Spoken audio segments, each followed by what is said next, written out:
With NVZ fast approaching, I still don't have a full loadout, which is not really a good thing, but at least now I have something. This is what I call the Pink Menace.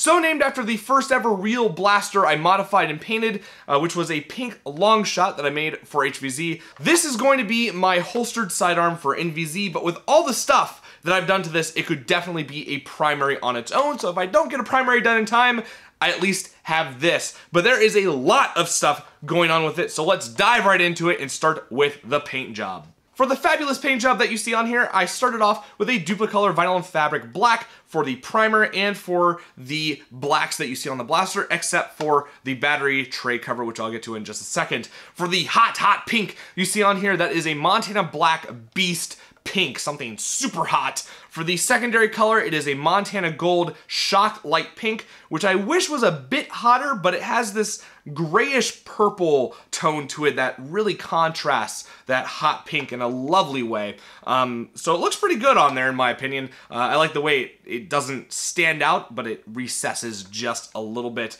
For the black on the battery tray cover, I used a Montana Black because I wanted to fill in the 3D printed lines just a bit. I did sand it down with some very low grit sandpaper and then worked my way up to 220, but there were still some lines that I wanted to fill and give the battery tray a bit more of a black pop against the Duplicolor stuff. For the glittery, shiny parts on the name, on the battery tray cover, and the muzzle, I used a Krylon Glitter Blast in pink. I wanted to try out Glitter Blast because I've seen it before and I've never really had a project that would utilize it well, and I think it turned out very nicely. Something that adds a little more zazz to the build, and I just like the way it looks a lot.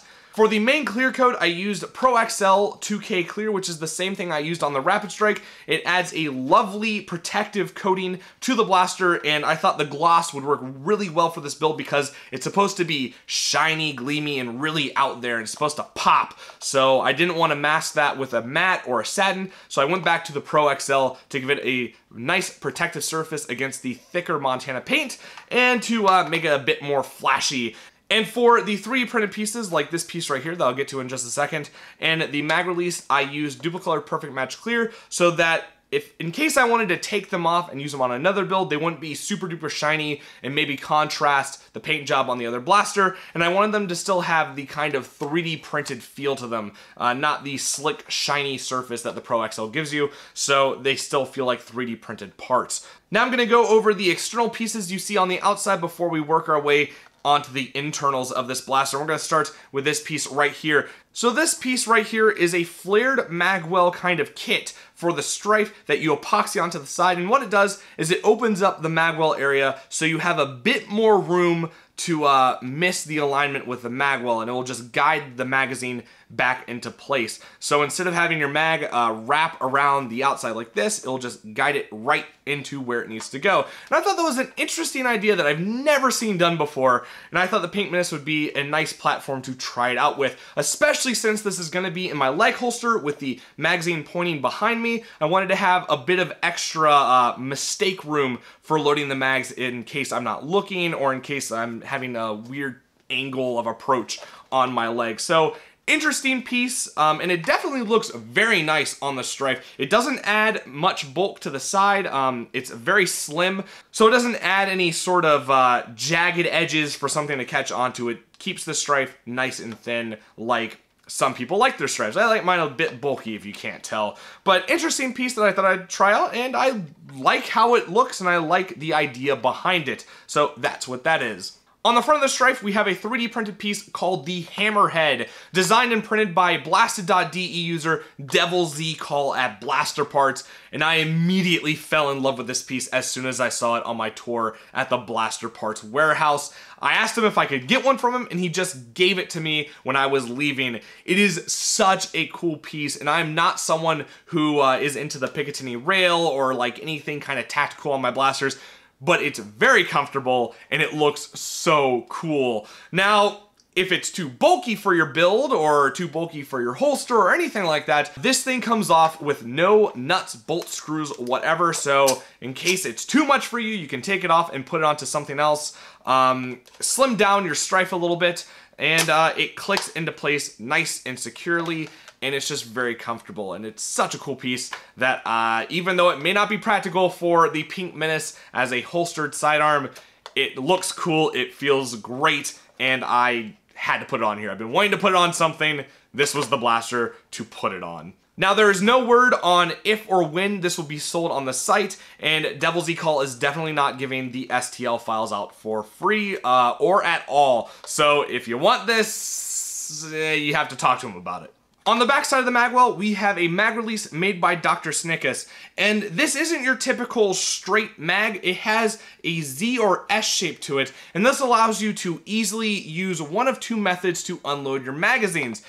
You can do it the way I like to do it, where you just kind of flick your middle finger up at it and it comes out, or you can grab both the magazine and the release at the same time and pull it out that way. And this is also a piece I've been wanting to use in a build along with the Hammerhead. I wanted them to go side by side, so I threw it in here. It's a very, very comfortable mag release, and it looks pretty darn awesome in my opinion. Now, one thing to note with both of these pieces is that I did have to cut down the flared Stryfe magwell pieces in order for these to fit properly, work properly, and so that there was no friction or stress on the shell when using them. So I did have to carve out this area up here and this area on the back just for them to work. So it does make the magwell look a bit different, and it does take away some of the functionality with the ramps at the front and the back, but for these two pieces, I think it's definitely worth it, and it doesn't hinder the looks when you look at it from the side with both the pieces in, or when you take the pieces off, just from the front and the back. But that was a mandatory thing I had to do, but no big deal.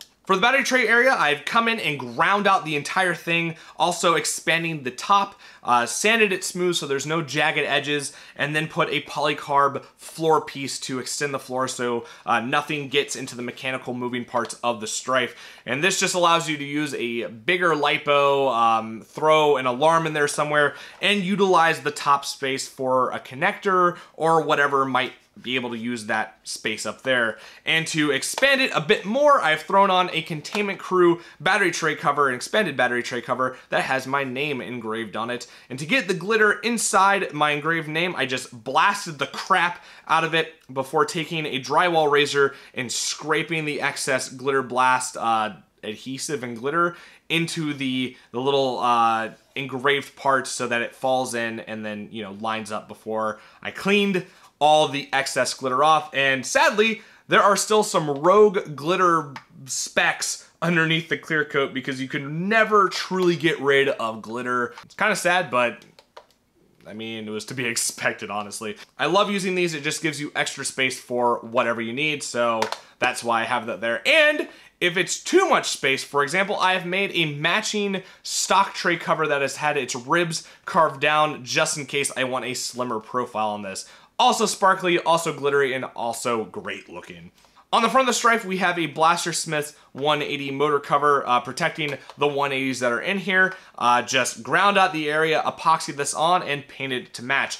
Nothing complicated. I've also modified the rev trigger on the Stryfe because I've never really liked the feel of the stock trigger. The way it kind of slopes downward and pushes your finger up against the shell, I've just never really liked it. So I went in with some epoxy putty, sculpted it to have a nice curve that fits my finger very nicely, gives it a bit more contact area for smoother, better feeling control. I've also added a little stopper so that it doesn't ram into the bottom part of the shell, and I've added some epoxy on the back to give it more contact space with the rev switch in there. So just a more ergonomic and better performing trigger. Very simple to do, not sure why I haven't done it in the past. Very easy, it's very fast, and it looks great and it feels great. And lastly, we have a voltmeter on the stock attachment area because I don't plan to ever use this blaster with a stock attachment. And it runs off of this little 8mm push switch right there. It's a momentary push, so you just push it down, hold it, and let go when you're done. And the reason I went with 8mm is because I measured the little screw rivet decoration piece right here. It was 8mm, and they just so happen to make 8mm momentary push switches. And the reason I have this in here is not only for cool points with having a voltmeter, but it acts as sort of a safety feature slash way to tell how my lipos are doing outside of the lipo alarm that I plan to have in this at all times. Since I can't read a voltmeter lipo alarm thing inside of this battery case, I have a voltmeter on the back that just allows me to reach down, push the button on my leg, and say, yeah, everything's doing all right. Cool points and practical use, always nice to have it with your HVZ blasters. Now we can go over the insides of this Stryfe. We're almost done. So because I plan to use a high discharge lipo with this 65C with 130C burst, I put 14 gauge wire throughout this build. And a little fun fact about the wire, it is pink to match the paint job, even though no one's gonna see it. Whatever, I think it's cute. So 14 gauge wire throughout just to be able to take all that amperage and then some. And I used 18 gauge wire for the voltmeter just because I was going overkill with it. The rev switch is an Omron V214 1C6 21 amp rated switch, which is hefty. Very hefty switch, has a nice click to it, and it works very, very well with the custom rev trigger on this thing. To give the darts the energy they need to fly across the field and take out my enemies, we have some Mabuchi FK 180SH 3240 motors, also called 180s, Blade 180s, whatever. They are awesome motors, and I love using them whenever I can for a build. They have a wonderful wind-up speed